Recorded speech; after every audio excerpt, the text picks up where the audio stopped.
Chris and Neil. This is Andreas Seppi.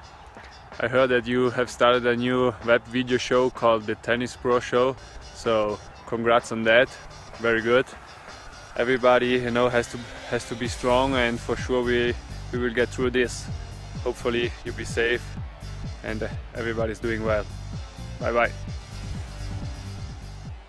All right, welcome back, everybody. Thank you for joining us. I'm with Chris Suter. I'm Neil Parker. Episode 2 of the Tennis Pro Show, uniting coaches around the world, common cause. Chris, how you doing, man? Good to see you. I'm good, thank you. Yeah. Hey, you had any feedback on our first show? I've had a range of feedback. Actually, it's been great to hear from so many pros saying that they're just happy that 2 coaches are actually doing this type of stuff to try and bring people together. But my favorite piece of feedback was from a school friend who said, when I switched the TV on, it was like watching Dr. Evil in Number 2 from Austin Powers. Now, I'm not going to give you 2 guesses at who's Dr. Evil in this equation. So, but so far it's been fantastic feedback. Right, I love that. Yeah, I'm getting good feedback on my end too. Excited to be with you again today. Yeah. Hey, what's happening on your side of the pond with COVID right now? Well, so far we're pretty much the same as last week. We're still in lockdown. There's a bit of a glimmer of hope. We're hearing from various different parts around the world that they're starting to open up their tennis gates again. And I know that you have some news on that, but we're pretty much still the same situation, in the middle of lockdown. Probably got another 3 or 4 weeks until they review again.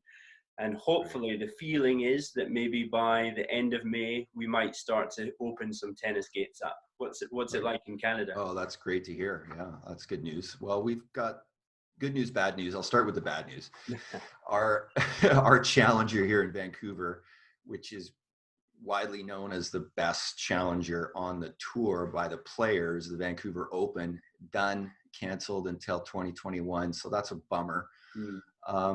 But on the good news front, Tennis Canada has released their tips and recommendations for club admin, coaches, and anyone organizing tennis activities.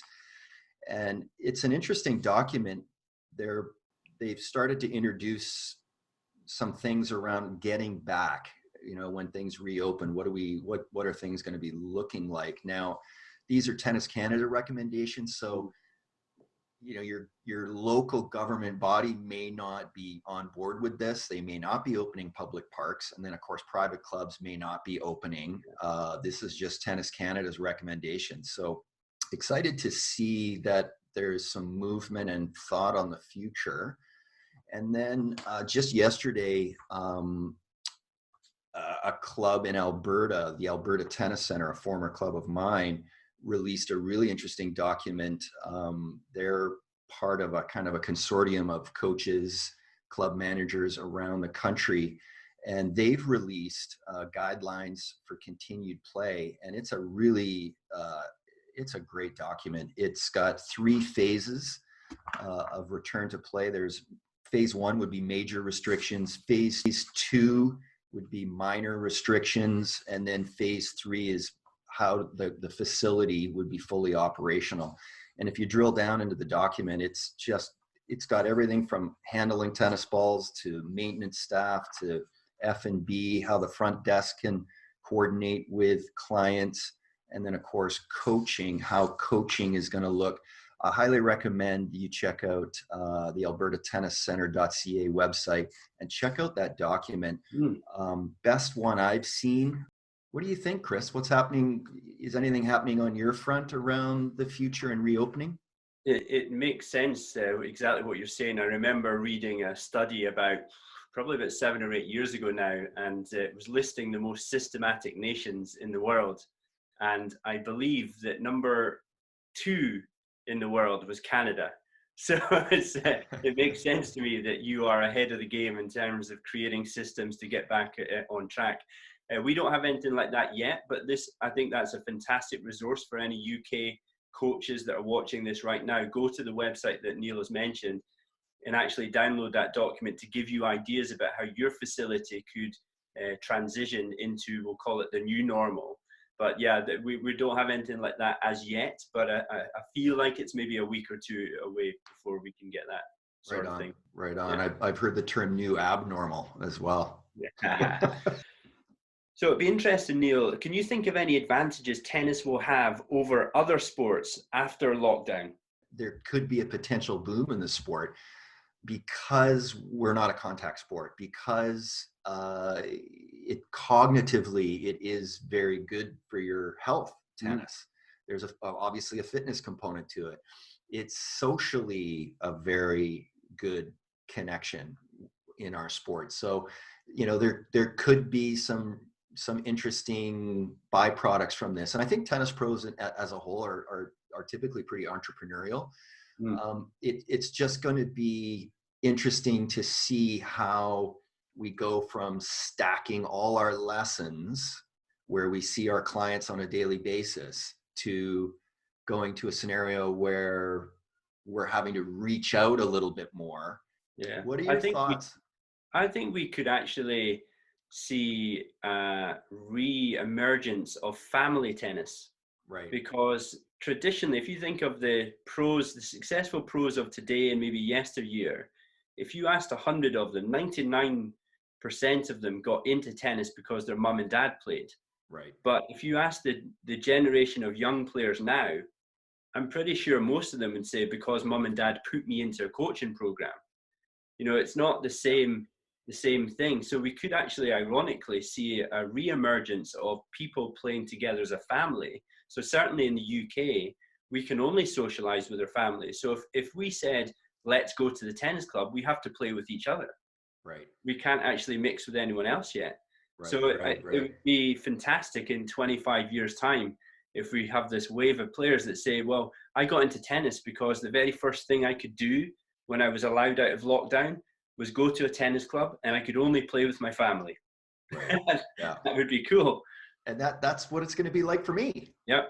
I mean, yeah, wow. That would be a cool thing, I think. Yeah. Post-COVID, what does the industry look like right now? Well, you've kind of thrown the grenade in there, Neil. So we could speak about this for 3 hours, but let's try and keep it short. It's interesting for me that everyone is talking about the big organization, the big players, which is normal, I suppose. You've got ATP, WTA, should they merge, and so on. Let's park that aside. Move on to an article that I read on the net about the tour coaches, and the headline was "Coaches Facing the Weakness of Their Status." So that headline slapped me in the face because I've been banging this drum for years, that it's not necessarily their status, it's that they have no status and we don't have an industry.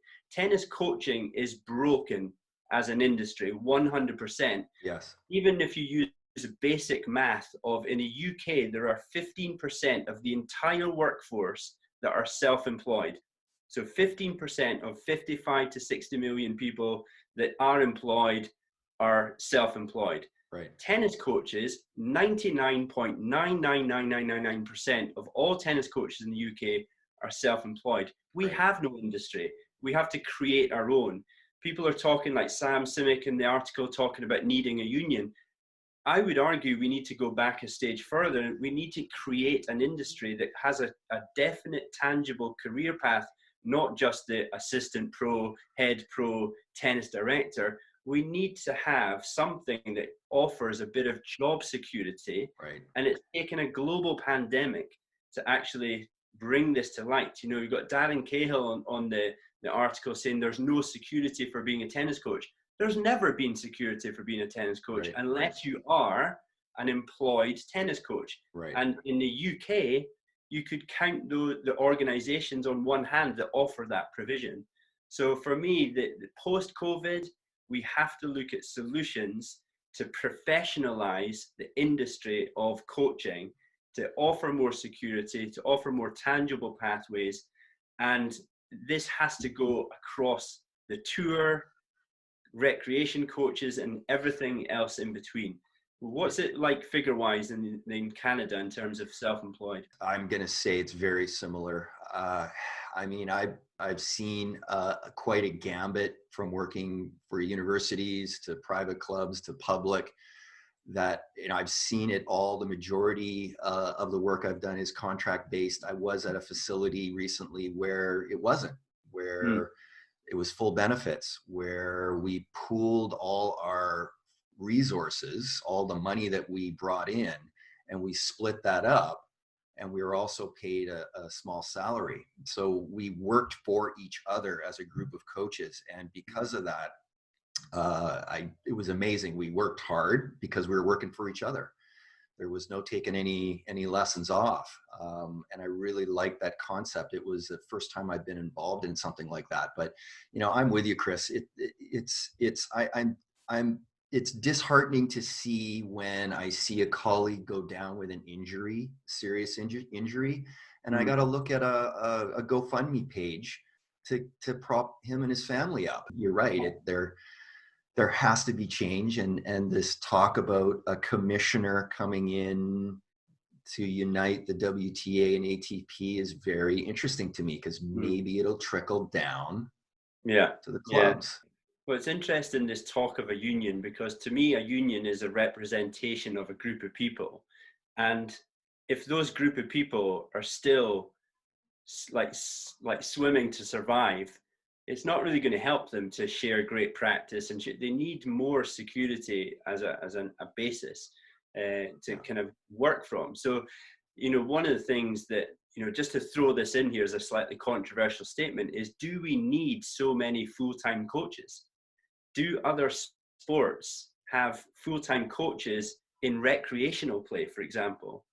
So if you take soccer coaches, are there soccer coaches that are full-time working with recreational juniors, adults, and so on? I don't know, maybe there is, but that's something I thought, is maybe we actually have the wrong model. Maybe we don't need so many full-time coaches trying to fill their diaries with heaps of hours. Maybe we have a situation where we attach other professional industries like physiotherapy, sports science, it could be teachers, PE teachers, whatever it is, we upskill them, or we, over the piece, we actually funnel them through as tennis players, and they come jumping and skipping and hopping into work for tennis.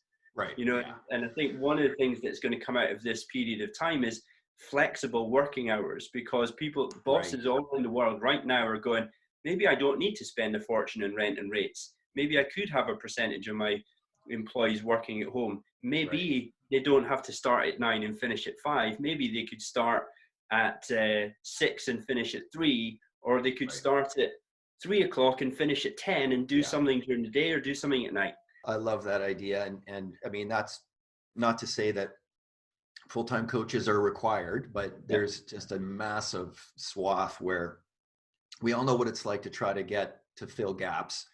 But if you had more of an army there to fill more gaps, and people that come in with more energy, I mean, we all know burnout is a huge problem in our industry. But we could talk on that for hours and hours, and maybe that's another show. It's worth saying to the coaches watching that Neil and I, the inception of this show was these discussions. It was, how can we help professionals? So if you're watching this and you're kind of shouting hell yeah at the screen as well, write to us, get in touch with us. We've got an email set up that Neil will share with you later, but actually get in touch with us, and we'll brainstorm these situations together. We'll get guests on that have opinions, and we can blow the doors off it, but we're doing it for them. Around the net, around the world of coaching, who's standing out for you? What's some interesting things you're seeing out there right now? So I'm going closer to home this week, slightly biased opinion, but Jamie Murray, former world #1 doubles player, 7-time Grand Slam champion, has his own YouTube channel.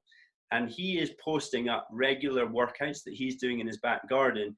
And they're absolute gold dust for juniors of a certain age, teenage juniors, adults, recreational players, just to get an insight into what he's doing. And I think the great thing that I've liked about them is they are probably shorter and more structured than a lot of people would perceive. When you hear people working relentlessly hard, we have these idea that they're doing hours and hours on end. His workouts, I've done a few of them, they're really good, and you feel it afterwards, but you feel like you are almost connecting your body. That's how I felt, especially like doing the shoulder warm-up that that you could have a quick look at the screen now and you'll see, you know, little bungee exercises and so on. But yeah, go to Jamie Murray's YouTube channel, check it out. It's all free, and share it with your players if you're a coach as well watching this. Awesome. Yeah, I'll definitely do that. Excellent. I'm going to stay local too. Check out oncourt.ca. It's a great Canadian coach's website. I know I talked about it in our last show, but check out Patricia He-Boulet's link in there. And she's got a great segment on developing your elite mindset during isolation. She's a former WTA player. Her and her husband, Yves Boulet, who's also a top coach at ORC in Toronto, they got 2 kids and they're elite players in the college scene. But check out Patricia He-Boulet's video on developing your elite mindset during isolation. It's really, really good stuff. So a shout out to another Canadian coach. Yeah, why not? Because I think, I don't know what it's like in Scotland, but we're very self-deprecating. We don't big ourselves up. And we used to joke a lot about, you know, if you had an accent in Scotland, you were made.